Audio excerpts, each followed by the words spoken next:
प्यारे बच्चों, हम पढ़ रहे हैं कक्षा 6 की गणित और इसमें हमने अपना दूसरा अध्याय जो कि है पूर्ण संख्या प्रारंभ कर दिया है।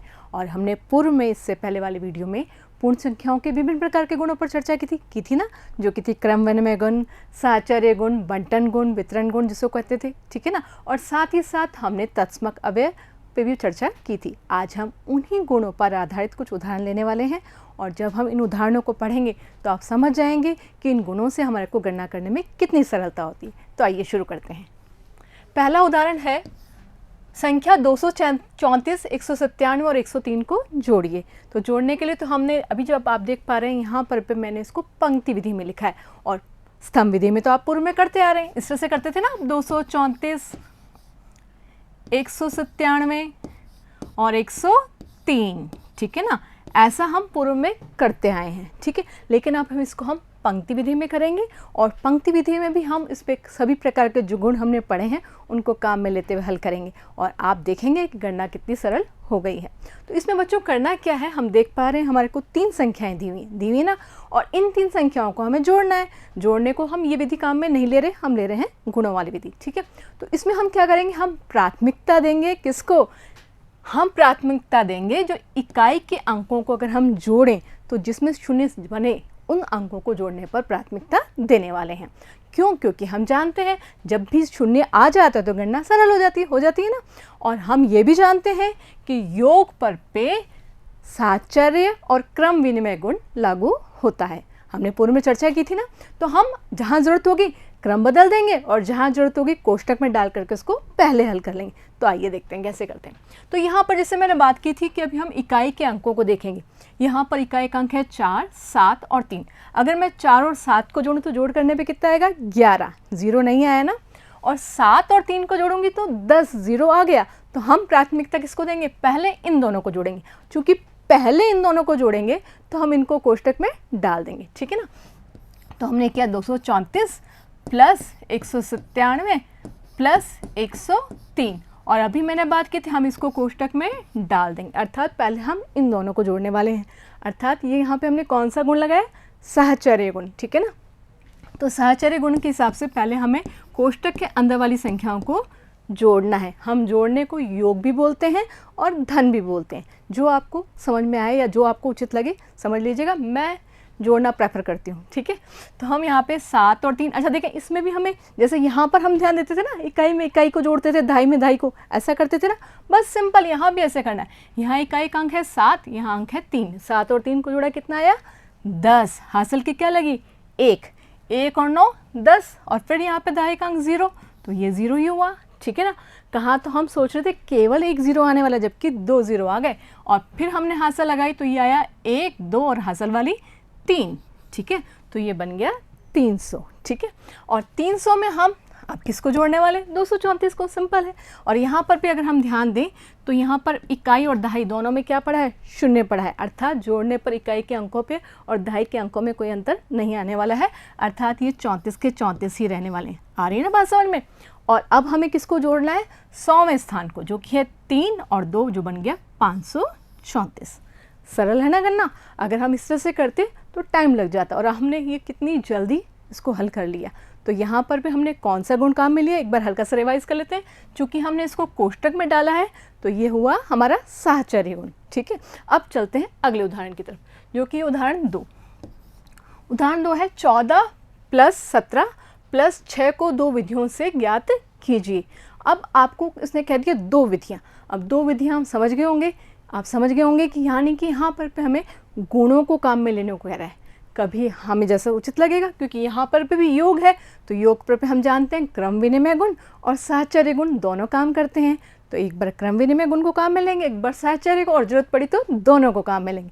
तो देखते हैं, सबसे पहले हम इसको हल करते हैं। तो सबसे पहले तो हम क्या करते हैं, इन पर साहचर्य गुण लगा देते हैं। यानी कि पहले हम इन दोनों को जोड़ लेते हैं। तो कोष्टक लगा दिया, 14 प्लस 17 और प्लस 6, यहाँ कोष्टक लगा दिया, ठीक है। कोष्टक लगाने का मतलब हमने उसको प्राथमिकता दी है कि हम पहले इनको जोड़ने वाले हैं। तो 14 और 17 को जोड़ा कितना आया, 31, ठीक है। 7 और 4, 11 हासिल किए और 31, ठीक है। और प्लस 6 जो कि बन गया, फिर वही इकाई का अंक जोड़ा तो कितना आया, 37। ये तो यहाँ पर पे हमने काम में लिया है साहचर्य गुण। अब बात करते हैं यहाँ की। तो यहाँ जैसे हमने पूर्व में चर्चा की थी, हम 0 बनाने को प्राथमिकता देंगे ना। तो यहाँ पर पे अगर हम देखें 4 और 7 को जोड़ा था, अभी देखा था हमने कितना आया था, 1 आया था, 0 नहीं आया था। 7 और 6 को जोड़ें तो कितना आ रहा है, 13, 0 नहीं आ रहा है। लेकिन अगर मैं 4 और 6 को जोड़ूं तो कितना आ रहा है, 10। यानी कि यहाँ पर पे हम अगर इनको पास में ले आए तो 0 जल्दी बन जाएगा, ठीक है ना।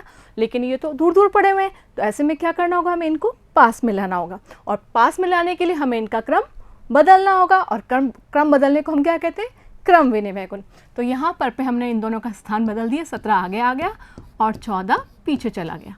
स्थान बदल दिया ना। तो यहाँ पर में हमने कौन सा गुण काम में लिया, क्रम विनिमय गुण। अब हम इनको हल करते हैं। तो अभी हमने पहली बात कर ली कि हम इसको जोड़ेंगे, इसको प्राथमिकता देंगे ना। तो यहाँ पे हमने क्रम विनिमय गुण भी लगा दिया और साहचर्य गुण भी लगा दिया। 14 में 6 जोड़े तो कितने हो गए, 20। सिंपल है ना। 0 की बात करे थे, 0 आ गया ना। और 20 और 17 को जोड़ने पे कितना आया, 37। तो आप देख पा रहे हैं दोनों में हमारे पास 37 उत्तर आ रहा है। उत्तर तो समान आ रहा है ना, लेकिन हमने दोनों में अलग अलग विधियां काम में ली। कैसे ली है कि यहाँ पे केवल हमने साहचर्य गुण काम में लिए है और यहाँ पे हमने क्रम विनिमय और साहचर्य दोनों गुणों को काम में लेकर के इनको हल किया है। तो बच्चों जैसे जैसे आप सवालों को हल करते जाएंगे आपको समझ में आता जाएगा कि यहाँ पे क्रम विनिमय लगा लेते हैं, यहाँ पे साहचर्य लगा लेते हैं, यहाँ पे बंटन वितरण गुण लगा लेते हैं, ठीक है ना। तो जैसे जैसे आप सवालों करोगे आपको समझ में आता चला जाएगा। जैसे हम अगला उदाहरण देखते हैं, जो कि उदाहरण 3, 12 गुणा 35 को ज्ञात कीजिए। तो यहाँ पर पे तो केवल 2 ही संख्या है और 2 संख्याओं को गुणा करने के लिए तो हम सिंपल यही तो करते आते हैं, 35 गुणा 12। बड़ी संख्या को ऊपर लिख देते हैं और छोटी को नीचे लिख देते हैं। साधारणतः ऐसा ही करते हैं ना। लेकिन यहाँ पर फिर वही बात, हमें ऐसे गुणा नहीं करना है। हमें गुणा कैसे करना, हमें फिर वही गुणों को काम में लेना है और वो गुण है हमारे क्रम विनिमय गुण, साहचर्य गुण, बंटन वितरण गुण आदि आदि, है ना। लेकिन अभी हम लेते हैं इस पर पे हम क्या करेंगे, इसमें हम साहचर्य गुण पे। अब साहचर्य गुण के लिए तो हमें पता है कम से कम 3 संख्याएं होनी चाहिए।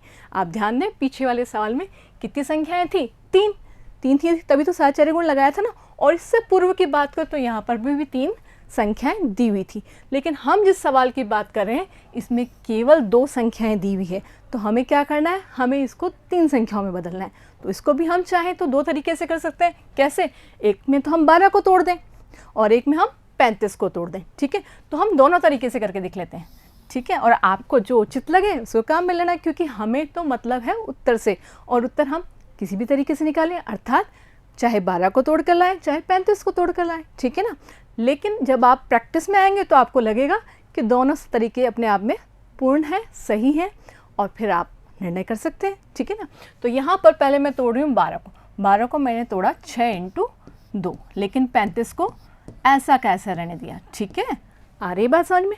अब क्या किया, 6 को रहने दिया और 2 और 35 को पहले गुणा कर दिया। अब पहले गुणा करने का कारण आप शायद समझ ही गए होंगे। यहाँ पर ध्यान दें 2 और यहाँ एक अंक है 5, और 2 और 5 को गुणा करने पे क्या आने वाला है, 0, यानी कि 10। 0 आ गया ना हमारा। तो हमने इसको प्राथमिकता दी, इसलिए इसको कोष्टक में डाल दिया, अर्थात हम साहचर्य गुण लगाने वाले हैं। अब 6 × और 35 दूनी 70, तो ये बन गया 70। और फिर हमें जब 0 है तो हमें पता है 0 तो उत्तर में आएगा ही आएगा। अब केवल अंकों को गुणा कर देते हैं, 7 × 6 = 42, अर्थात उत्तर आया हमारा 420। मतलब कहने का अगर हम 12 और 35 को गुणा करते, जो हम पूर्व में तरीका जानते हैं, तो कितना आने वाला था, 420। लेकिन अभी हमने इसको कौन सी विधि से किया है, साहचर्य विधि से। अभी तो बात की थी हमने 12 को तोड़ा था ना। अब मैंने इसे आपको बताया था कि हम किसको तोड़ने वाले, 35 को। 12 को एज इट इज़ रहने देंगे, ठीक है।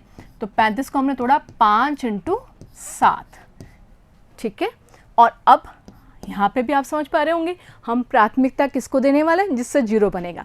तो 0, 2 और 5, 2 पंजे 10, तो हम प्राथमिकता देने वाले हैं 12 × 5 को, ठीक है ना, और गुणा में 7, ठीक है। और ऐसे में हम देख पा रहे हैं यहाँ पर पे 12 को जब 5 से गुणा किया तो कितना आएगा, 60, ठीक है ना। और 60 को फिर हम गुणा किससे करने वाले हैं, 7 से।